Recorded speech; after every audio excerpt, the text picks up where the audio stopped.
জুলাই সনদ বাস্তবায়ন পদ্ধতি নিয়ে দলগুলো এখন পর্যন্ত কি বলছে এবং কমিশনের বক্তব্য এর পরিপ্রেক্ষিতে কি?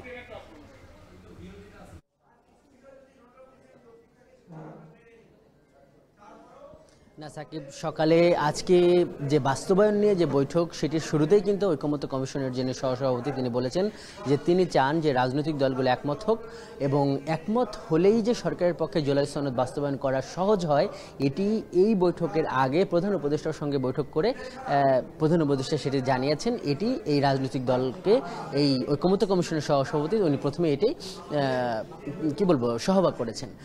এখন এবং তখন উনি এটাও বলেছেন যে তিনি আশা করেন যেহেতু একটা 18 দিন পর এই দলগুলো একসঙ্গে বসছে, এই মধ্যবর্তী সময়ে দলগুলো নিজেদের মধ্যে আলোচনা করেছে এবং আজকে বিতর্কের চেয়ে আসলে কিভাবে বাস্তবায়ন করা যায়, আগে যাদের যাদের দলীয় যা অবস্থান ছিল সেগুলো আর নতুন করে উপস্থাপন করবে না উনি অনুরোধ করেছেন।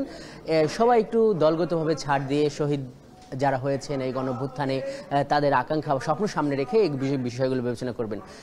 এইখানে উনি কিন্তু আরেকটি কথা কিন্তু উল্লেখ করে রেখেছেন, সেটি হলো যে যদি দলগুলো যদি একমত না হয় তাহলে তারা কতগুলো প্রস্তাব দিবেন এই অন্তর্বর্তী সরকারকে এবং উনি বলেছেন যে উনি ঐকমত্য কমিশন আরেকবার এই বিশেষজ্ঞ মতামত নেবেন। আরেকবার বিশেষজ্ঞ মতামত তখনই নেবেন না, উনি বলছেন যে তারা চান না যে বিশেষজ্ঞদের কাছে আবার যেতে, উনি চান যে দলগুলো একমত হোক। কিন্তু এখনই আমরা যেটি দেখছি যে 6টি তো বাস্তবায়ন প্রক্রিয়া ছিল, সংসদে গিয়ে হবে, আগে হবে, গণপরিষদ হবে, গণভোট হবে, এরকম অনেক কিছু। কিন্তু এখন যে আলোচনাটা এখানে আসছে সেটি হলো যে একটা সংবিধান আদেশ, অর্থাৎ প্রেসিডেন্ট জিয়াউর রহমানের আমলে যেভাবে সামরিক ফরমান দিয়ে যেভাবে এই সংস্কারগুলো কার্যকর করা হয়েছিল সেই ধরনের একটা সাংবিধানিক আদেশ বা সংবিধান আদেশ সেটি জারি করে এখন এই সংস্কারগুলো কার্যকর করা বা বাস্তবায়ন করা এবং যেটি নির্বাচনের দিনে জাতীয় নির্বাচনের সঙ্গে গণভোট দেয়া এবং পরবর্তী যে পার্লামেন্ট সেটি এই আদেশটা বা এই সংবিধান আদেশটাকে